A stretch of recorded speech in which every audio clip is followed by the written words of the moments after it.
Assalamualaikum warahmatullahi wabarakatuh. Selamat pagi, semangat pagi. Pada kesempatan kali ini kita akan membahas tentang jenis-jenis routing. Sebelumnya saya ingin mengulas kembali tentang routing. Jadi di dalam dunia jaringan komputer, sebuah komputer atau host hanya bisa berkomunikasi dengan host lain yang terletak dalam satu jaringan yang sama. Secara default, mereka tidak bisa berkomunikasi dengan jaringan komputer lain. Nah, contoh seperti ini. Contoh saya adalah klien dari router 1 ya. Ini adalah saya. Ketika saya ingin berkomunikasi dengan klien dari jaringan lain, contoh dari anggota router 3, itu saya tidak bisa melakukan komunikasi. Hal ini dikarenakan perbedaan jaringan ya, networknya beda. Saya pakai itu 1.0, sedangkan jaringan di sebelahnya itu 2.0, itu udah berbeda jaringan. Itu sama halnya dengan kalau saya berhubungan dengan anggota dari klien-klien lain. Ini ada 200.0, ini 100.0, kemudian ini ada anggota dari 10.10.1. Itu saya tidak bisa saling berhubungan karena udah beda jaringan. Nah, terus bagaimana jika saya pengen saling berhubungan dengan jaringan-jaringan komputer lain? Nah, maka kita butuh yang namanya router. Jadi router ini fungsinya untuk menjembatani agar kita, klien yang berbeda jaringan itu saling berhubungan gitu loh. Jadi dengan menggunakan perangkat router, kita akhirnya yang tadinya nggak bisa, itu sekarang sudah bisa saling berkomunikasi gitu loh.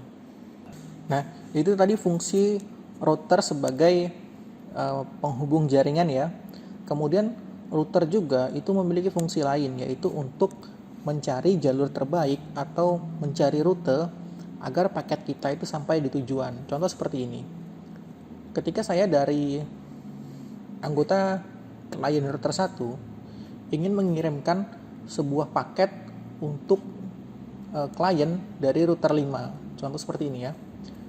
Paket kita ini yang tadi itu akan diteruskan ke router 1. Nah, si router inilah yang akan mencari rute agar paket kita itu sampai ke tujuan. Contoh dari sini, si router 1 ini akan bertanya kepada router di sebelahnya gitu loh. Dia akan bertanya, apakah tujuan paket saya itu ke mereka gitu kan. Ternyata setelah mereka router 2 dan router 3 cek, ternyata bukan. Alamat tujuannya itu bukan ke mereka. Nah, setelah ternyata bukan, mereka akan bertanya kepada router yang ada di sebelahnya. Karena router 3 ini nggak punya tetangga selain router 1, mereka pertanyaan itu stop di sini ya. Cuma kan kalau router 2 punya nih. Nah, si router 2 ini nanya ke tetangganya, yaitu si router 4. Dia nanya, si router 1 punya paket yang ingin ditujukan ke alamat 10.10.10.1 gitu ya. Apakah itu alamat router 4? Nah, si router 4 ini ternyata bukan gitu kan. Karena bukan, akhirnya dia akan bertanya kembali ke tetangganya ini. Bertanya adalah dia ke router 5 gitu ya. Nah, sampai router 5 ternyata benar tuh.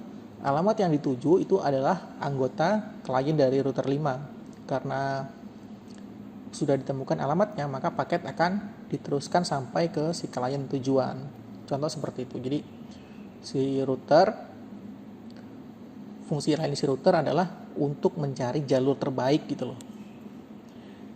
Jadi yang pertama tadi, router fungsinya untuk menjembatani agar jaringan bisa saling terhubung. Kemudian yang kedua, fungsi router untuk mencari jalur terbaik agar paket kita itu sampai ke tujuan. Jadi itu tadi router ya. Nah, sekarang kita akan membahas tentang jenis-jenis routing. Jadi routing itu ada dua. Yang pertama itu adalah static routing. Yang kedua dynamic routing. Pengertiannya, static routing adalah proses setting router jaringan menggunakan tabel routing yang dilakukan secara manual saat melakukan konfigurasi. Sedangkan dynamic routing adalah router yang memiliki kemampuan untuk membuat tabel routing secara otomatis berdasarkan lalu lintas jaringan dan router yang terhubung. Di sini kita garis bawahi dulu ya. Routing statis adalah proses setting router jaringan menggunakan tabel routing. Nah, tabel routing ya. Sedangkan di routing dynamics juga ini ada namanya tabel routing. Jadi sebenarnya apa sih itu tabel routing gitu kan? Nih, tabel routing itu gini. Tadi kan salah satu fungsi si router itu adalah mencari jalur terbaik gitu kan. Sekarang pertanyaan gini, kalau misalkan saya punya titik-titik router gitu loh. Nah, ini kita ada di sini, ini kita. Sedangkan ini adalah tujuan kita, ini adalah teman kita. Kita punya sebuah undangan yang ingin kita kirim kepada teman kita yang ada di contoh taruhlah ada di Ukui gitu ya, Ukui. Sedangkan kita ini ada di Kerumutan. Nah, fungsi router tadi kan mencari jalur terbaik gitu ya, agar paket kita itu cepat sampai ke tujuan.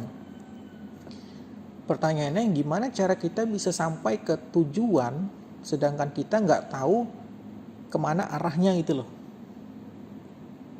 Kita nggak punya ancang-ancang kita lewat mana gitu loh. Kita nggak tahu peta lokasi. Nah peta lokasi ya.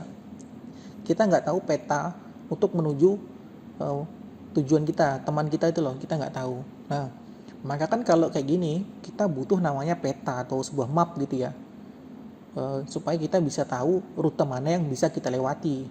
Nah, tabel routing itu tadi, itu adalah petanya. Jadi, tabel routing itu berisi informasi tentang rute yang bisa kita lalui. Nah, contoh seperti ini rutenya gitu ya. Jadi dari Kerumutan, kita sampai ke Genduang gitu ya. Nah, dari Genduang kita menuju ke Simpang Wahid. Simpang Wahid gitu ya. Nah, dari Simpang Wahid ini kita punya dua pilihan. Kita mau ke SP5 atau kita lewat SP6 langsung ini SP6 gitu ya. SP6 atau kita ke SP5. Ini jalan ini sama-sama bisa dilalui gitu ya. Kalau kita lewat SP6, nanti akhirnya kita juga bisa sampai ke Ukui, atau kita lewat SP5, kita bisa sampai ke Ukui gitu ya. Nah, ini tadi si tabel routing itu fungsinya adalah petanya gitu loh. Arah atau jalurnya kita mau lewat mana. Kalau si tugasnya routing tadi, tugasnya router itu mencari jalur terbaiknya. Kalau di sini, kalau kita lewat SP6 itu kan jalannya mulus gitu ya, tentu nyaman di perjalanan. Cuman kalau kita lewat SP5 itu lebih dekat, tapi karena jalannya rusak, itu nggak nyaman di perjalanan. Nah, ini nanti adalah alasan-alasan si router untuk memilih jalur terbaiknya lewat mana. Mungkin dia akan memilih jalur SP6 karena jalannya bagus, akhirnya cepat sampai di tujuan walaupun agak memutar sedikit lebih jauh gitu ya. Contoh seperti itu. Jadi tadi tabel routing adalah peta atau map perjalanan itu ya. Map atau jalur yang bisa dilewati paket. Jadi tadi tabel routing itu berisi informasi tentang rute atau jalan yang bisa dilalui si paket. Baik, sekarang kita akan masuk ke pembahasan tentang static routing ya. Jadi di sini static routing adalah proses setting router jaringan menggunakan tabel routing yang dilakukan secara manual saat melakukan konfigurasi. Ingat ya tadi, tabel routing itu adalah jalur atau rute yang bisa dilalui paket agar sampai ke tujuan. Nah, jadi si jalur tadi atau rute tadi nggak otomatis tercipta ya. Jadi kita harus mendaftarkan jalur tersebut itu secara manual saat melakukan konfigurasi. Jadi seperti ini contohnya. Si router 1 ini kan saling terhubung gitu ya, sampai ke router 5. Nah, maka di tabel routing ini kita harus mendaftarkan secara manual router mana aja yang terhubung dengan router kita gitu loh. Jadi contoh nih, tabel routing R1 ya. Si R1 ini akan mendaftarkan router yang terhubung dengan jaringannya gitu loh. Jadi kalau kita bisa lihat di sini, kan ada 5 router ya, maka si router 1 akan mendaftarkan setiap router yang terhubung. Contoh di sini ada R3, maka si router 1 ini akan mendaftarkan router 3 ke dalam tabel routingnya. Kemudian R1 ini juga akan mendaftarkan R2. R2 ini didaftarkan ke tabel routingnya R1. Nah, kemudian si R4. Kemudian ini juga R5 gitu ya. R5. Nah, jadi tabel routing ini akan berisi informasi tentang router yang saling terhubung gitu loh, agar rutenya itu tercipta gitu loh. Jadi kalau R1 ini bisa terhubung ke masing-masing router gitu loh. Kemudian selanjutnya coba ke R2, tabel routingnya gitu ya. Nah, R2 ini kan saling terhubung nih. Ya udah, ntar di tabel routingnya itu akan berisi informasi router yang berhubungan dengan dia. Contoh di sini tadi R1, R2 berarti di tabel routing R2 di sini ada informasi tentang R1. Kemudian ada R4. Nah, nanti ini ada R3 ya. Kemudian ada R5. Nah, kemudian ini sama juga ya. Setiap router akan membuat tabel routingnya secara manual.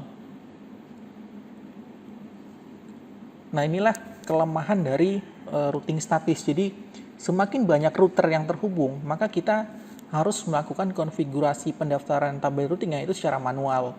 Kemudian contoh kalau ada perubahan topologi jaringan, contoh nanti di sini di router 4 ini akan terhubung ke dalam router baru.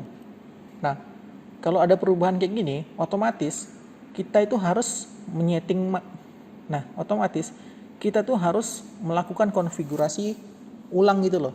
Kita harus mendaftarkan lagi si router yang masuk ke dalam jaringan baru. Contoh di sini, misalkan di sini router 6. Kemudian nanti di sini ada lagi router baru. Nah, router-router inilah yang nantinya harus kita daftarkan secara manual. Ini kalau routing statis gitu ya. Jadi saya ulangi, routing statis adalah proses setting router jaringan menggunakan tabel routing yang dilakukan secara manual gitu loh. Jadi tabel routing ini berisi informasi tentang router yang terhubung ke dalam jaringan tersebut, agar si router ini tadi bisa saling terhubung gitu loh. Maka kita harus menciptakan jalur atau rutenya. Nah, jalur atau rutenya itu kita daftarkan di tabel routing. Jadi seperti itu. Kita konfigurasi secara manual satu-satu. Kita harus daftarin setiap router yang terhubung. Coba kalian bayangkan, ini ada 8 router yang terhubung. Contoh kalau misalkan dalam satu wilayah, itu ada 100 router. Jadi kita harus mengkonfigurasi 100 router tersebut di setiap router agar bisa saling terhubung. Itulah kelemahan dari routing statis. Nah, terus gimana solusinya? Agar kita nggak harus melakukan konfigurasi secara manual. Itu ada ya caranya, kita menggunakan dynamic routing. Jadi routing dinamis atau dynamic routing adalah router yang memiliki kemampuan untuk membuat tabel routing secara otomatis berdasarkan lalu lintas jaringan dan router yang terhubung. Ini saya hapus dulu ya. Jadi contoh seperti ini.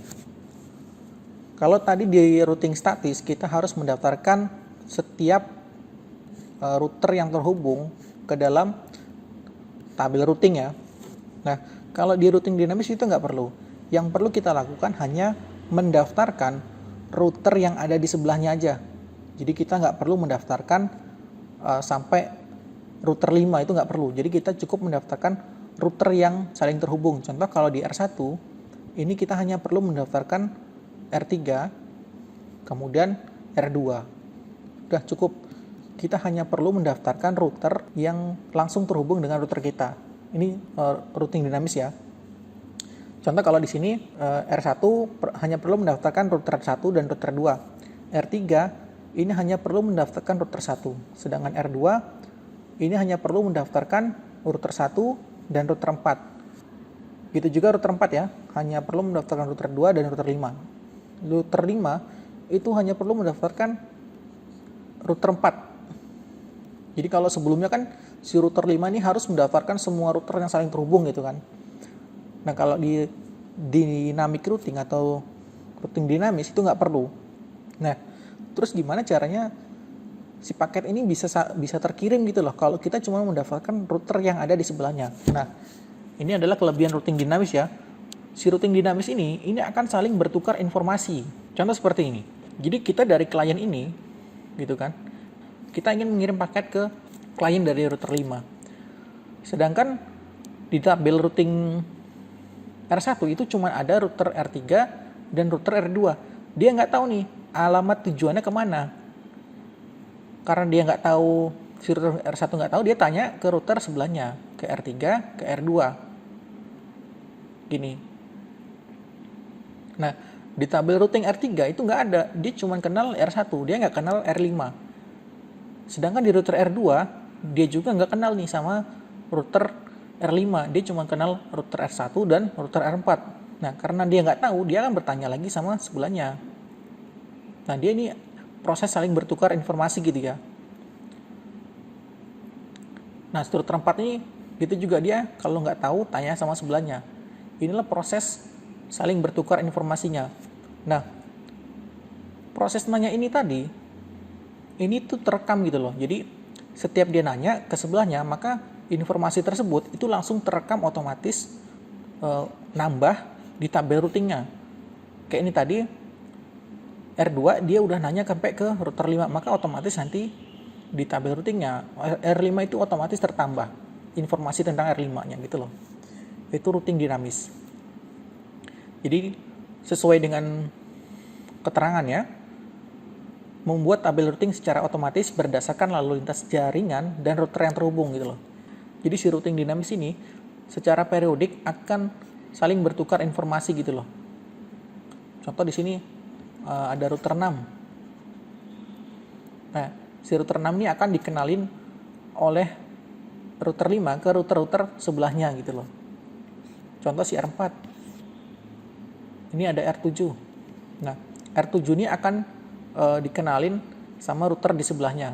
Jadi kita nggak perlu mendaftarkan setiap router yang terhubung ke dalam tabel routing. Cukup daftarkan router yang terhubung langsung. R1, contoh, R1 cukup mendaftarkan R3 dan R2.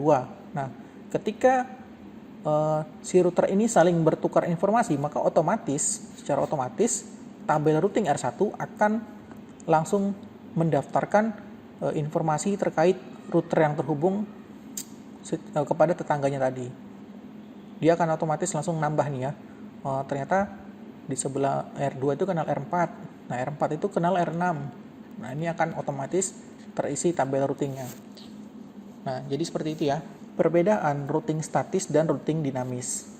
Routing statis kita harus menambahkan tabel routing secara manual.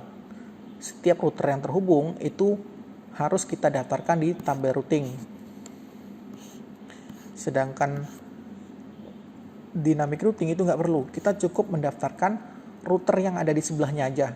Nah, secara otomatis dia akan terisi sendiri tabel routingnya berdasarkan lalu lintas jaringan dan router yang terhubung tadi. Jadi itu tadi pembahasan tentang routing statis dan dynamic routing. Saya akhiri. Assalamualaikum warahmatullahi wabarakatuh.